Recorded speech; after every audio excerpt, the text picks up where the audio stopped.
Hello cancer, welcome to Guruma Hindi tarot.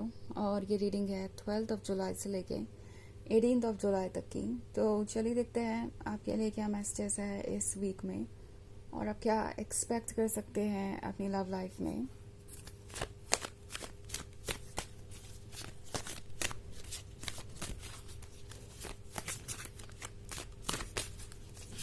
Messages for cancer.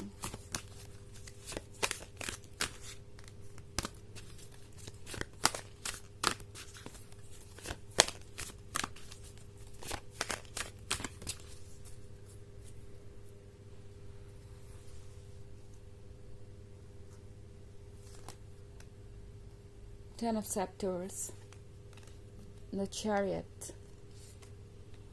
Eight of Knives, and Four of Knives. Okay. So, Eight of Knives का card है यहाँ पे। Eight of Knives के साथ लगता है जैसे कि कोई आपको कुछ कन्विंस करने की कोशिश करने वाला है। ये पर्सन आपको ये दिखाना चाहता है कि वो बदल गए हैं वाकई में, एंड अब आपको वो दोबारा हर्ट नहीं करने वाले, बिकॉज इस बार उन्हें समझ में आ गया है कि मैटर सीरियस है। ओके। टेन ऑफ नाइफ्स के साथ आप किसी सिचुएशन में फंसे हुए हैं। जैसे लगता है कि इस पर्सन ने आपको इतना हर्ट कर दिया है कि अब आपको इन पे भरोसा हो ही नहीं रहा, और आप ये फील कर रहे हैं कि इस पर्सन के साथ रिलेशनशिप में होने से बेहतर तो आप अकेले ही रहे। अगर आपको दुखी भी रहना पड़े तो आप वो अकेले ही रहना चूज करेंगे। आई मीन ये पर्सन कोई हेल्प नहीं कर रहा आपकी, बल्कि आपको आपके बारे में बुरा ही फील करवा रहा है या आपको इनसिक्योर करता जा रहा है।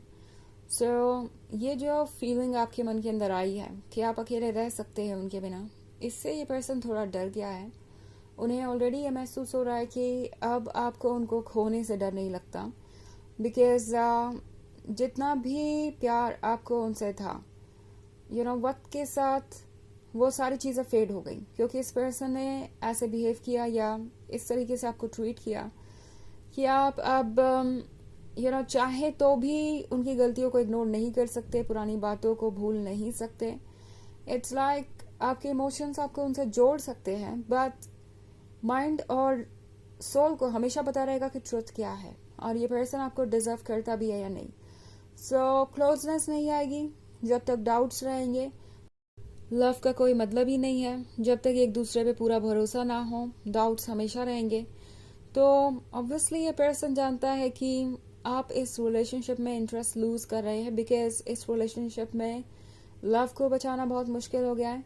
वैसे भी आप उनमें और रिलेशनशिप में इंटरेस्टेड नहीं थे, आपको चाहिए था लव। आप चाहते थे कि जैसा प्यार आप दे रहे हैं वो लव आपको मिले, रेसिप्रोकेट हो।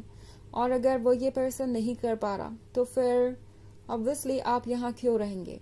एंड टैरो भी आपसे कह रहा है कि फिलहाल आपको ज़रूरत है टॉक्सिसिटी और नेगेटिविटी से दूर रहने की। अब अगर आप ये फोर ऑफ नाइफ्स वाला कार्ड देखें तो ये वुमन हर्ट है, इंजर्ड है और खुद को हील कर रही है एक एंजल का हाथ पकड़ के।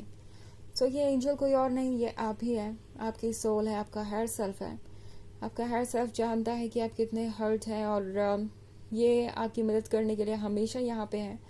सो आपकी सोल चाहती है कि आप खुद को संभलने का मौका दें। एंड जहाँ तक इस पर्सन की बात है, ये पर्सन हमेशा आपके लिए अवेलेबल रहेगा। आप चाहेंगे तो ये पर्सन आपको अप्रोच करेगा और करता रहेगा। कभी ना कभी ये मौका निकाल के आपसे दोबारा रेकन्सिलिएशन करने की कोशिश कर सकते हैं। एंड आपको उन चीज़ों को लेके सीरियस होना पड़ेगा। ओके, लाइक अगर आप इनके साथ किसी रिलेशनशिप में वापस जाने की सोच रहे हैं तो सीरियसली आपको ये कंसिडर करना पड़ेगा कि क्या ये पर्सन आपके भरोसे के काबिल है, क्या आप उनसे प्यार कर सकते हैं। क्योंकि ये पर्सन काफ़ी ज़्यादा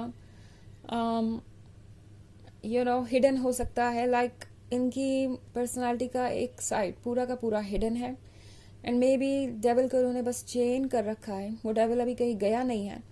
सो प्रोबेबली आपके लिए बहुत सारी चीज़ें होंगी नोटिस करने के लिए, ताकि आप एक अच्छा फैसला ले सके अपने लिए। टेन ऑफ सेप्टर्स आपसे कह रहा है कि बोझ को मत कैरी कीजिए प्लीज। ओके, आपका हायर सेल्फ आपसे कह रहा है कि कोई ज़रूरत नहीं है आपको दूसरों की एक्सपेक्टेशन पे खरा उतरने की, सेक्रीफाइसेस करने की, दूसरों को खुश रखने के लिए, और अपने आप को इस तरह से इग्नोर करने की। बिकॉज अगर आप यही करते रहेंगे तो आप टूट जाएंगे, इतना ज़्यादा बोझ आपको तोड़ देगा और आप इसके बाद हारा वसा महसूस करने लगेंगे। सो द चैरियट आपसे कह रहा है कि सोचिए कि आप क्या करना चाहते हैं, क्योंकि आप जो सोचेंगे आपके पास वो करने की फ्रीडम होगी। ओके, चैरियट इनफैक्ट एक फाइटर को दिखाता है जो कि अपने चैरियट पे है और अपने मिशन पे जा रहा है, बट उससे पहले उसे ये डिसाइड करना होगा कि उसका मिशन क्या है और उसका टारगेट क्या है, तभी वो कुछ भी अकॉम्प्लिश कर सकता है। तो यहाँ पे तारो आपको यही याद दिला रहा है कि अपने मन को पहले क्लियरली पढ़ना सीखिए। आपकी सोल शायद आपसे कह रही है कि आप बहुत ज़्यादा खुद को प्रेशर कर रहे हैं किसी के अकॉर्डिंग चेंज करने के लिए या किसी डेफिनेशन में फिट होने के लिए, ताकि ये पर्सन आपको प्यार करे या आपके लव को रेसिप्रोकेट करे। सो अगर ऐसा कोई भी आइडिया है आपके दिमाग में तो उस आइडिया को छोड़िए, क्योंकि आप बहुत हर्ट है। टेन ऑफ नाइफ्स के साथ देखिए ज़रा आप कितने ज़्यादा हर्ट है। इस वक्त आपको आपकी ज़रूरत है, आपके लिए आपका सारा टाइम होना चाहिए। ओके, आप खुद को इस वक्त संभाल लें, वो भी बहुत बड़ी ब्रेवरी की बात होगी। आपको कुछ किसी को प्रूव करने की ज़रूरत नहीं है। ओके, सो ये एक जनरल रीडिंग है, ये सबसे रेजोनेट नहीं होगी। एनर्जी रिवर्स हो सकती है अगर आप क्रॉस वॉचर हैं। इसके अलावा अगर आप पिछले वीक की रीडिंग देखना चाहें तो उसका लिंक आपको डिस्क्रिप्शन बॉक्स में मिल जाएगा हमेशा की तरह। तो चलिए आगे बढ़ते हैं और देखते हैं क्या मैसेजेस है आपके लिए कैंसर।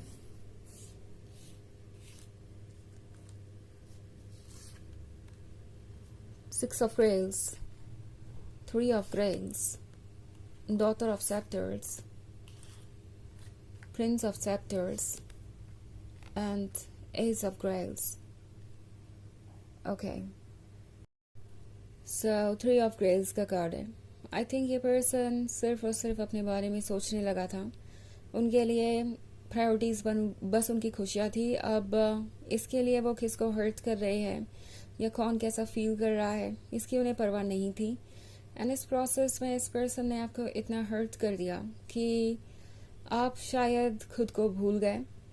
सिक्स ऑफ ग्रेल्स के साथ लगता है जैसे आप पुरानी बातों को बहुत मिस करते हैं और आप एक काफ़ी लंबे रिलेशनशिप में रहे हो सकते हैं। ये एक यूजुअल बात है, इसके लिए आपको सॉरी फील करने की ज़रूरत नहीं या खुद को फोर्स करने की ज़रूरत नहीं कि आप बदलें और इन चीज़ों को एकदम से स्टॉप कर दें। सिक्स ऑफ ग्रेल्स सिंपली एक इमोशनल रिस्पॉन्स को दर्शाता है। तो इस वक्त तारो आपसे कह रहा है कि आपको कुछ वक्त ज़रूर लगेगा हील करने में। अगर आप कुछ मिस करते हैं या पास में जाते हैं तो इसका मतलब ये बिल्कुल भी नहीं है कि आप कमज़ोर हैं या हार रहे हैं, हील नहीं कर पाएंगे, आगे नहीं बढ़ पाएंगे। बिकॉज़ वो आपकी फीलिंग हो सकती है। जब भी आप उन्हें मिस करेंगे आपको लगेगा कि शायद आप कभी मूव ऑन नहीं कर सकते, आप वीक हैं और आप उन्हें हमेशा ही याद करते रहेंगे।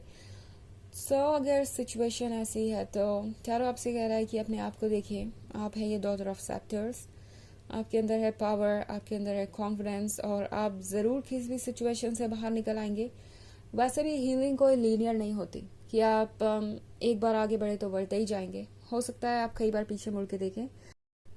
इम्पॉर्टेंट है आगे बढ़ते रहना, करेज रखना, बस यही चीज़ आपको याद रखनी है। प्रिंस ऑफ डॉटर ऑफ सेप्टर्स के बगल में है प्रिंस ऑफ सेप्टर्स।